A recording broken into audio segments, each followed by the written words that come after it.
Today's society is full of ignorance. Now I know what you're thinking. Wait a minute, I'm not ignorant. What are you talking about? Well, let me ask you something. How many times today have you said your please and thank yous? And did you hold the door open for someone today? And did you even offer or even attempt to get out of your seat for someone with young kids? Or how about for one of your elders? My guess, you haven't done any of these things. Or at least one of them. Let's face it, today's society has no regard for manners.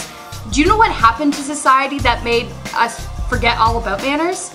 I can tell you in one word: technology. Look around the room you're in right now and tell me something. How many of you are using a cell phone or at least have one? I'm sure a lot of you do have one. So let's look at this prospectively. So one of you have a cell phone. You're most likely to talk to your friends more. And the way you talk to each other has completely changed, hence why manners are different. So let's say we took away all this technology from you. So your TV, your computer, your cell phone, and the landline that you have is completely gone. Well, if you add one together, it makes sense that you get cranky. So let's go back and look at this at the perspective. What about driving? Now I know what you're thinking. How do cell phones and technology have anything to do with driving? Well, I'll give you an example. So you're going 80 kilometers per hour down a hill, while a tailgater behind you wants you to go 100 kilometers per hour. You give the guy lots of space for him to go around, but he's still right there. Society has it drilled into their brains that you have to go fast because they want you to. It's how they grew up, and it's how they learn now. Hey, have you ever heard people talk to one another these days? I swear, when I walk down the halls, all I hear is F you and F this. I'm sure any teacher would agree with me that if they ever talked to their friends like that, they wouldn't have any friends.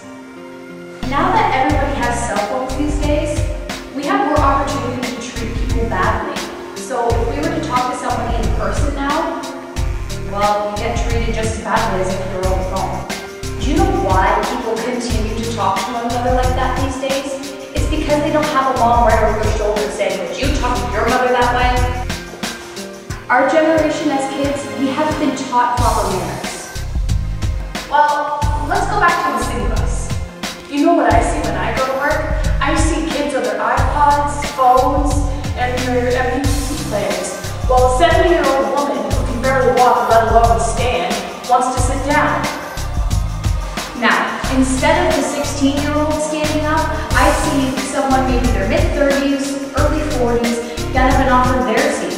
What are they thinking that we're not? I'll tell you what they're thinking.